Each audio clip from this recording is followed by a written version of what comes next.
Let's finish with those animals on Yom Tov, which animals you could use on Yom Tov, the animals you can't use on Yom Tov for slaughtering. Okay, we're up to still B1 on the right side.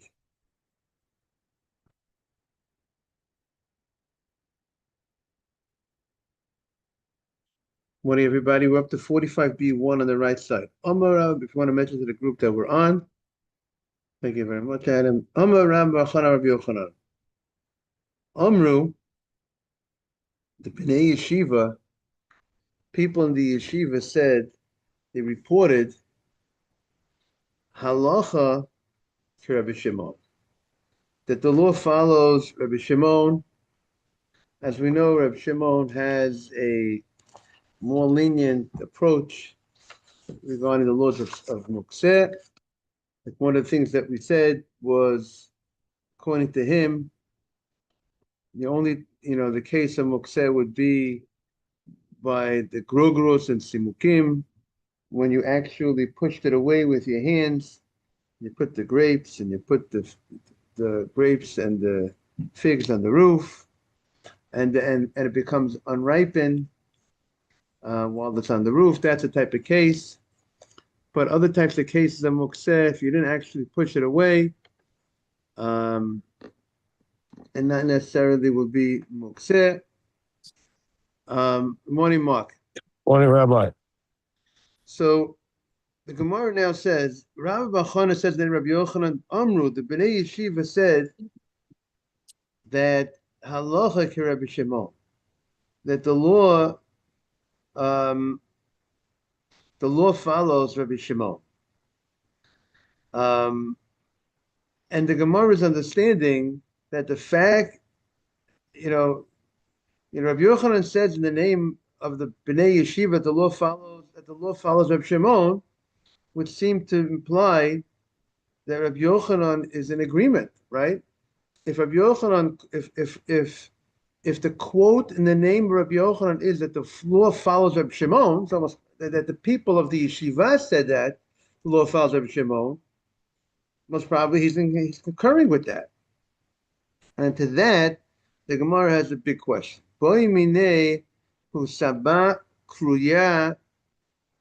There was an old gentleman from a place that's called Kruya. That was the name of the place. And some say this gentleman was a Saba Sruya from the place called Sruya. Rabbi Yochanan. He asked Rabbi Yochanan the following question. You have a kina, shotana golet, a portable chicken coop. Mahu l'tulei b'Shabbat. Can you move a portable chicken coop on Shabbat? Now, what's the issue about the portable chicken coop? The portable chicken coop, now, the chickens on Shabbat are mukseh. You can't slaughter chickens on Shabbat. On Yom Tov, chickens aren't mukseh. But what purpose you have for chickens on Shabbat? Live chickens on Shabbat. So the live chickens are mukseh. The coop, which houses the chicken, right? So the Gemara, we had earlier, if you have something that's designated for mukseh, right? Something like a bed. You designate a bed to keep your money on the bed. That's your money bed. You keep your money on the bed. So we said earlier that bed would be considered mukseh because you don't plan on moving the bed on Shabbat because that bed is used for money. So even if there's no money on the bed, when Shabbat comes, right? Shabbat enters, there's no money on the bed. Nevertheless, that bed is mukseh. Right? Now the question is, what status does that, so the bed is mukseh. So now, unless you never stored money, though. Unless you never stored money, right? Designation, the Gemara said, is not enough. You have to have, you actually, during the week, they stored money there. Correct. Exactly. So now, this chicken coop, this portable chicken coop, can I move this chicken coop for the purpose of if I need the place of the chicken coop? Meaning to say that, we have two different types of muktzeh. We have more than four different types of muktzeh, but let's analyze two of the four. You have something that's a utensil that's designated for prohibited purposes. Let's say a hammer. So a hammer that's used, I shouldn't say the word designated, but it's used, its general use is to bang nails, building. A hammer is also used, the fact that the hammer is used for building doesn't mean you wouldn't use the hammer for cracking a walnut, right? It's not that the hammer is only used for building, that you said, I'm only using this hammer for building. You never said that. You never designated only for building purposes, but that's the general use. So a hammer, which is generally used for building purposes, but has other purposes that it's used for, it's a multi-purpose item. So if you need to use the hammer on Shabbat to do a permitted act, like to crack open a walnut, you're technically allowed to take the hammer, which you would not be able on an ordinary circumstance to move the hammer, but there's certain, meaning, let's say the sun is shining down on the hammer. You can't move the hammer because the sun is shining down on the hammer. But if you need the place where the hammer is located, or because the guy left the hammer on the table before Shabbat and you need that place clear because you need to go ahead and put some food on that place, or you need to use the hammer for a permitted purpose, you could take the hammer and use it. That's called a kli, a utensil shemalachto le'isur, that's used in a prohibited fashion. That's work. Its general use is for a prohibited act. L'tzorach gufo, if you need it for itself, for a permitted type of act, o mukomo, or you need its place, you can move it. However, money, its general use is to be used as in a business fashion and forbidden into transactions, business, which is forbidden on Shabbat. And it's not generally used for other purposes besides that. It's not like a hammer, which is a utensil, which is a multi-purpose type of item. Therefore, money, even if you need the place where the money is, or you want to use the money in a permitted fashion. Let's say I want to use the money. You have coins. You want the coins to hold down be a bookmark. You want to put your coins as a bookmark for your sefer. You can't pick up the coins to use it as a bookmark. Even though putting a bookmark, if you put a paper in put a napkin in a book as a bookmark, it's not a problem. You could do that, but you can't take coins and use the coins as a bookmark, right? Even though it's a permitted act, a bookmark, but we say that the coins are a higher level of mukseh. It's not a utensil. Good morning, Asaf. And therefore, the coins can't be moved, even if it's for a purpose. You move the coins if you need the place where the coins are located. The coins were left on the table. You can't just move them off the table because they were left on the table.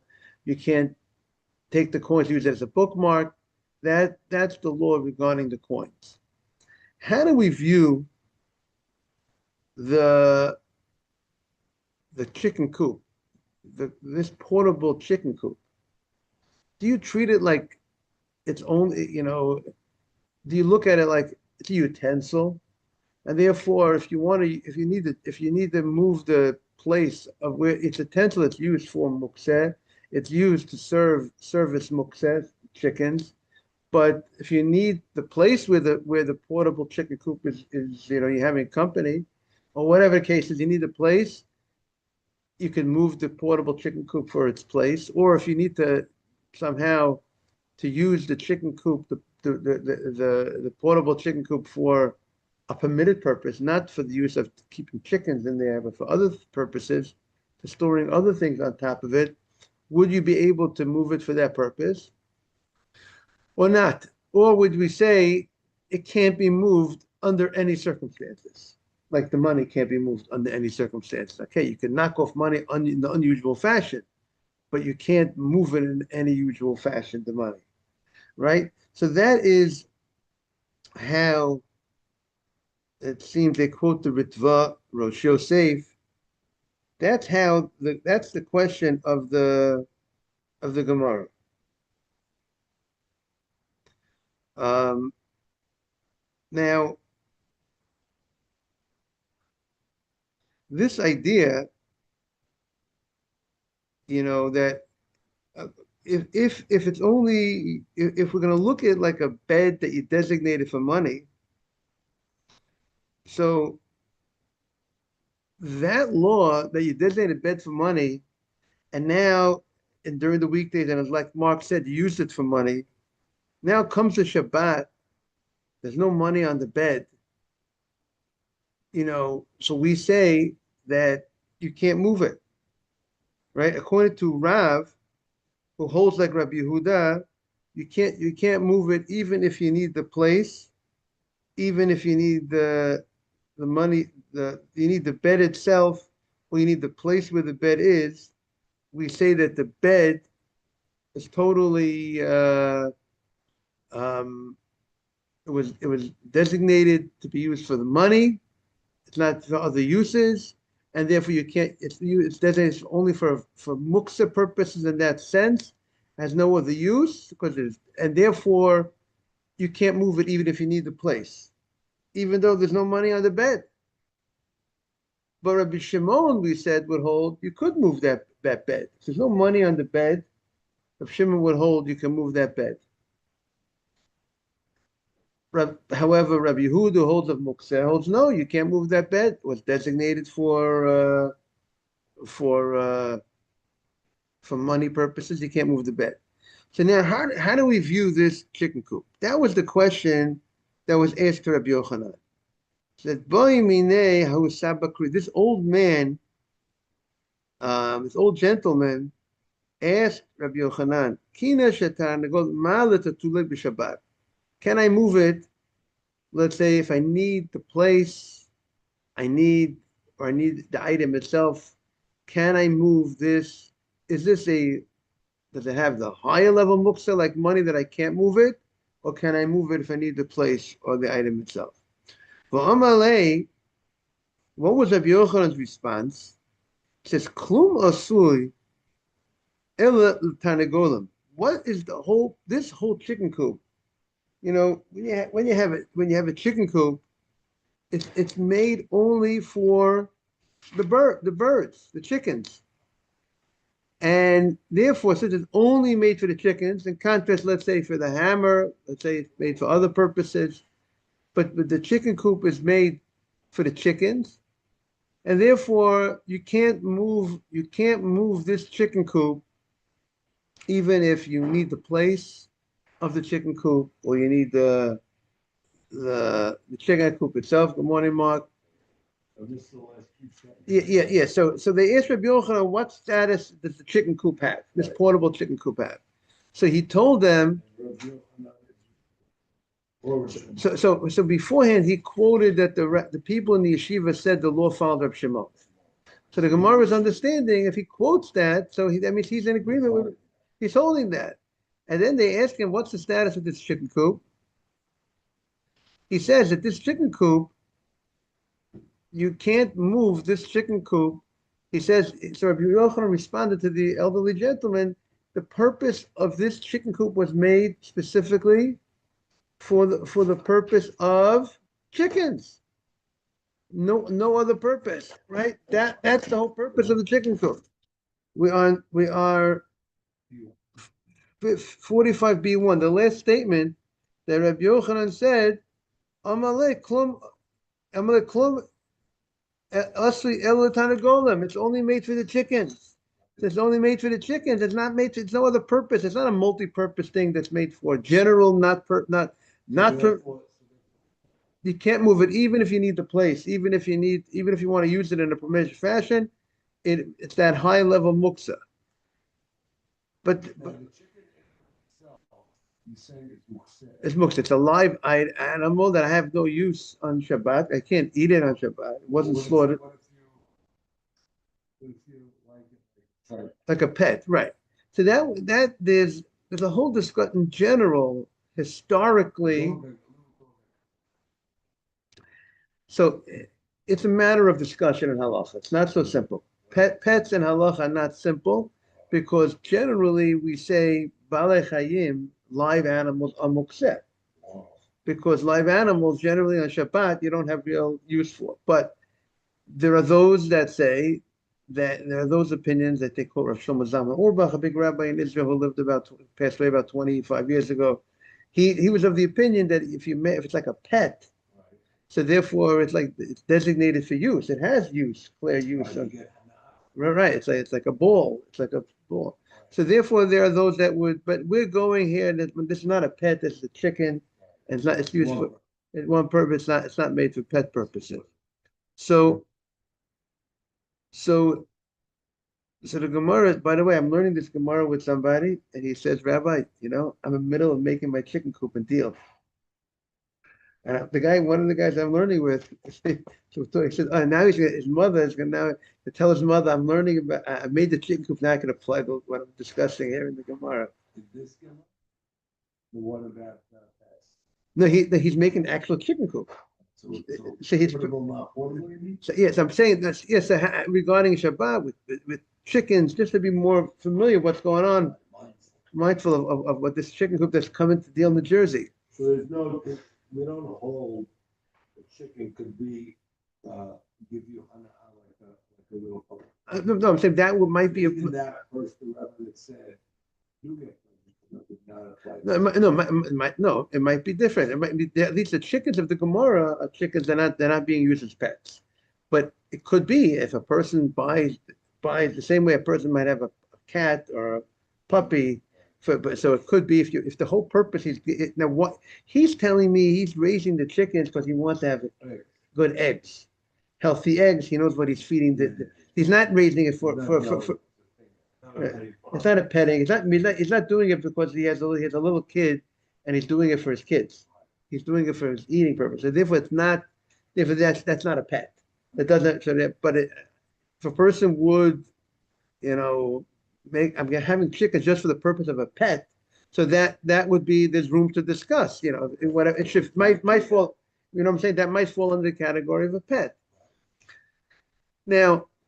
Here, the Gemara is talking about it's not a pet, and he says that therefore, this chicken coop, he says, would have the status of mukseh, high level mukseh. You can't move it. Now that Rabbi Shimon would not agree to that. Shimon would not agree, at least that's what the Gemara is saying. Rabbi Shimon would not agree to that the bed they designate for money and there's no money on the bed. He would say that's mukseh. Rabbi Shimon would not go. He doesn't go that far. The same way he says that you have that lamp. That once it goes out, you can move it, right? It seems like Rav Shimon said that the lamp that once the fire goes out, you can move the lamp, meaning that doesn't match. If you say you agree with that on Rav Shimon, you would say that I could move the chicken coop with the chicken. No, when the chickens aren't on it, when the chickens on it, it should be like that lamp, right? How could Rabbi Yochanan forbade it? That's the Gemara. That's the Gemara's question. So that's it. So Mark agrees. As my father-in-law of blessed memory would say, line up the men. You gotta line up the men. Here's the men here is Rabbi Shimon and Rabbi Huda. You gotta line them up. You like that line? That was his line, Mark. Okay. Now it's her. But now we're on 40. Oh, that's right. That's his name. You know that. Wow, yeah. And you should know, by the way, Rabbi Yochanan, many times in the Gemara, he argues with his brother-in-law in Halacha, Reish Lakish, and the law generally follows Rabbi Yochanan. That's the general rule. Like you have Hillel and Shammai, the law generally follows Hillel, Abaye Rava, the law generally follows Rava, except certain cases. So Rabbi Yochanan is on top in general. Yeah. So now we're 45b2. So the Gemara says, so how do we address this apparent contradiction? Because we have Rabbi Yochanan saying the law follows Rabbi Shimon, and here it seems to be he's saying not that way. So the Gemara says this case is unique. What's unique about the case? In the case of the question is different. There's a dead chick hair on the coop. So meaning to say, since there's a dead chick on the coop, you see, it's a fascinating idea. Rabbi Yochanan says, let's say an animal dies on Shabbat, a dog dies on Shabbat. Shabbat came, the dog was alive, but the dog died on Shabbat. So can I cut up that animal? Is that now? Of course, we'll say that's mukseh. You can't cut up that dog and give it to feed it to your animals. When Shabbat came, it wasn't fit, right? Right? Yeah, but you can feed it to a dog. You can feed it. No, a dog. Right. Yeah, but you're allowed to have benefit from a dog.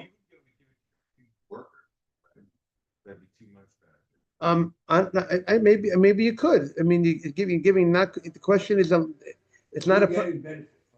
I'm allowed to get benefit. I'm not allowed to eat dog meat. I'm not allowed to open a meat shop that's not kosher. I can't open a not kosher store. But what? Right. Yes, a pig. Maybe there's certain types of animals that they're not allowed to raise in the land of Israel. Certain animals. Pig is not prohibited benefit. We have to see. I mean, the prohibition of the Torah. Let's see, if the original Torah is to eat pig. It's not a problem of having benefit. It's not like chametz on Pesach. You can't bet. But you can't open a pig shop. You can't open a shop of not kosher food. Even though you could benefit, if I go in, I catch a not kosher fish, I could sell that not kosher fish. I caught it. I wasn't intending to catch that. Selling it privately and having what you call a shop. Right, because a shop, right, because it would seem that a shop, which is made for the purpose of not kosher food, some say that there's a concern you might come to eat that food when you have it on that type of regular basis. That this is your normal everyday shop. You come into the shop and I'm dealing with not kosher fish every day. I might come to eat that fish, but if I go in and I catch a not kosher fish, I'm not intending to catch a not kosher fish. I'm not intending to capture it for the purpose of business. The net does not say only kosher fish allowed in this net. So, so therefore, there's no. Good morning.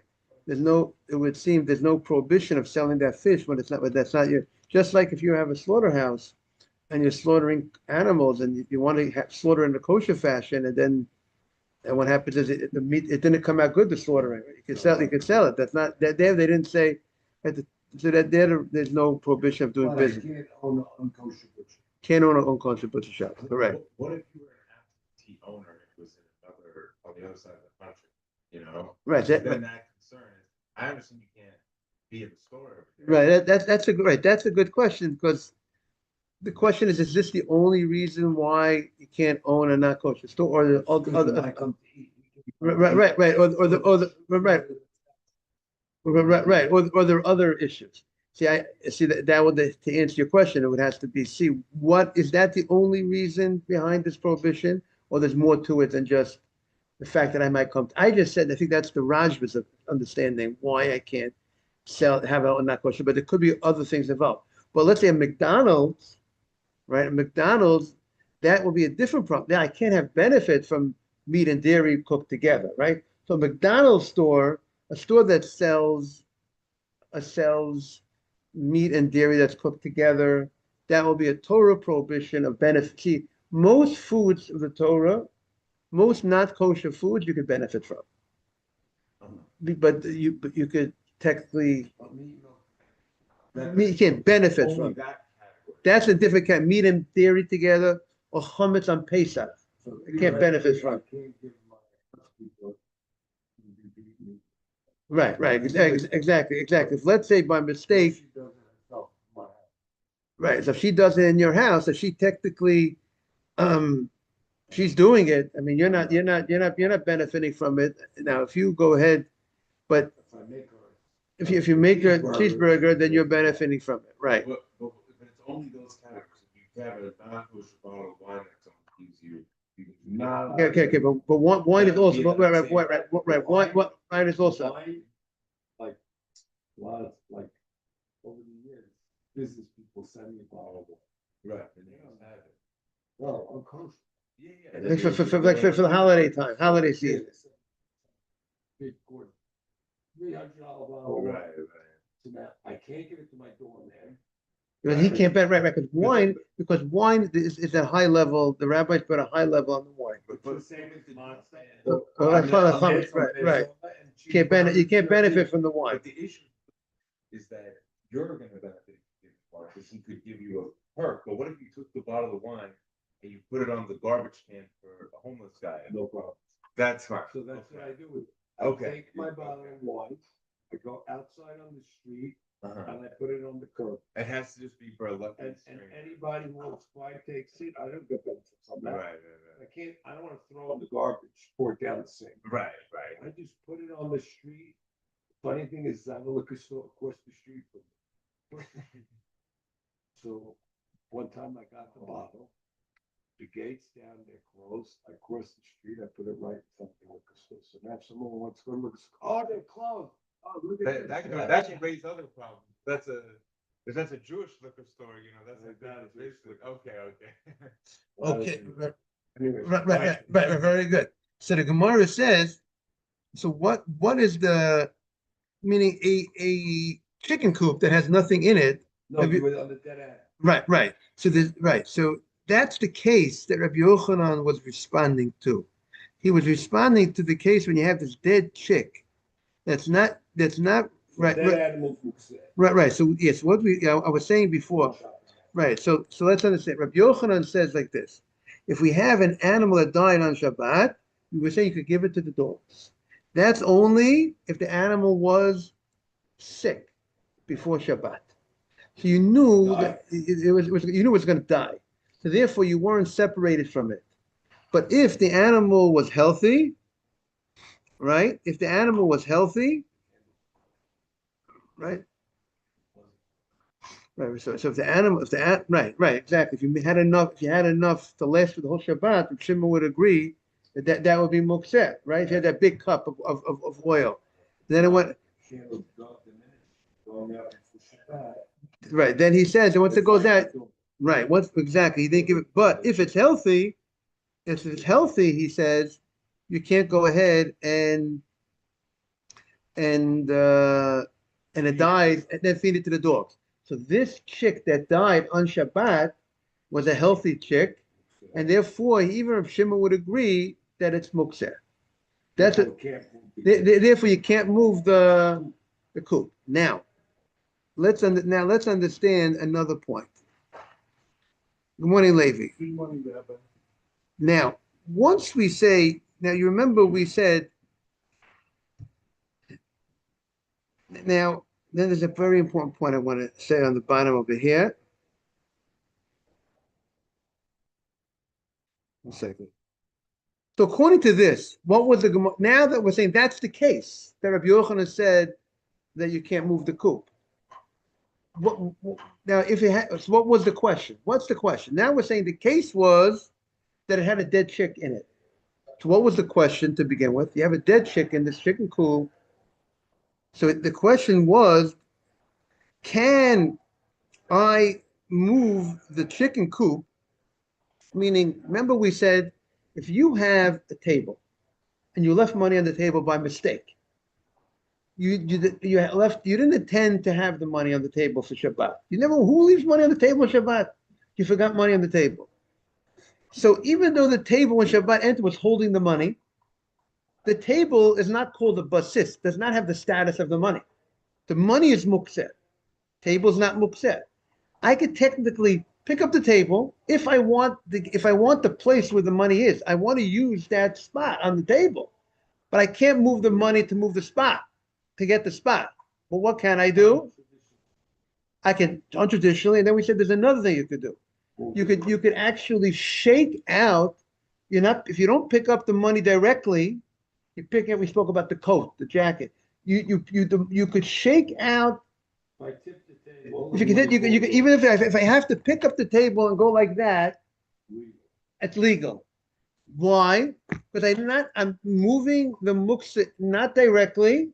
It's called min hatzad, from the side, not for the purpose of the muktzah. Not because I'm doing it because I don't want someone to steal the money. If I want to move it because I don't want anyone to steal the money, then I'm doing it for the purpose of the money. Then I can't do.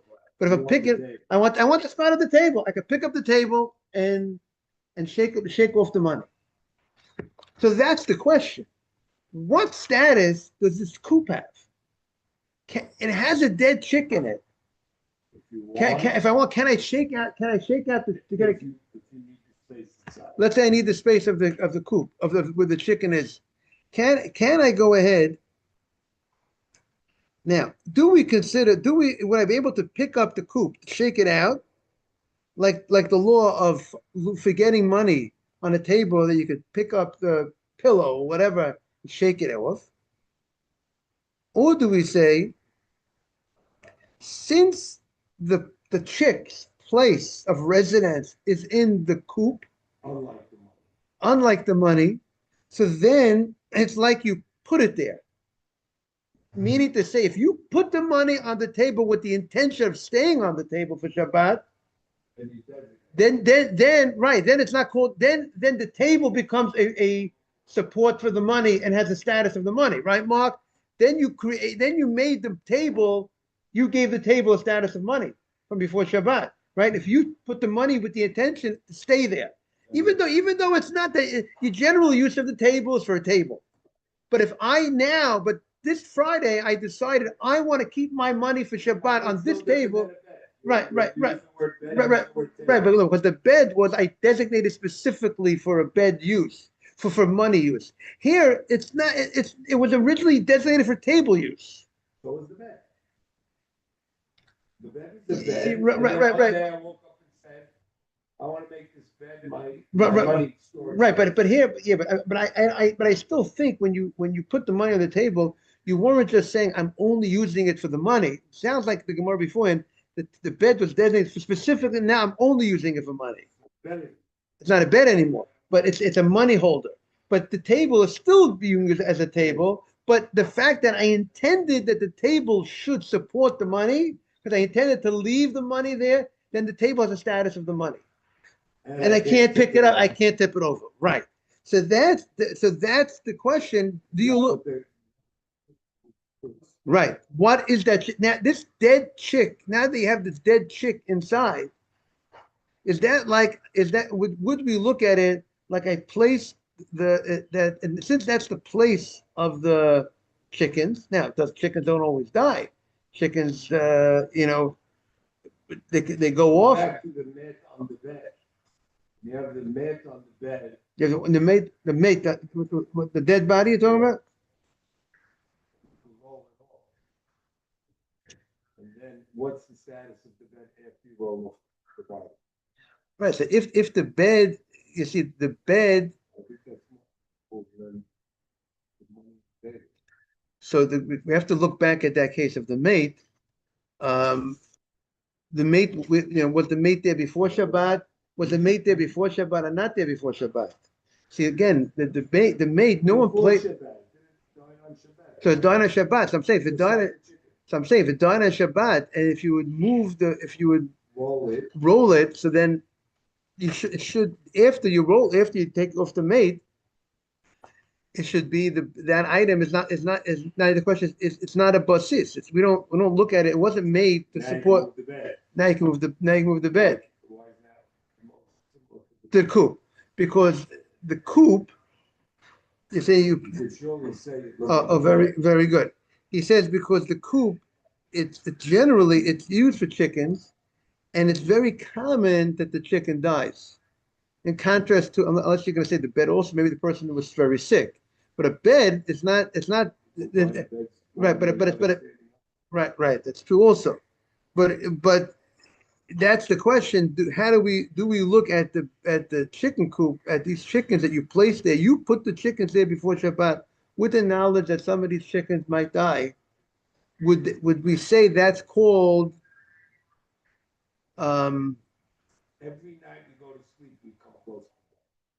It's what's 1/60th of death, I think it is, Okay, right? so, Yeah, but it's not as common as chicks. okay.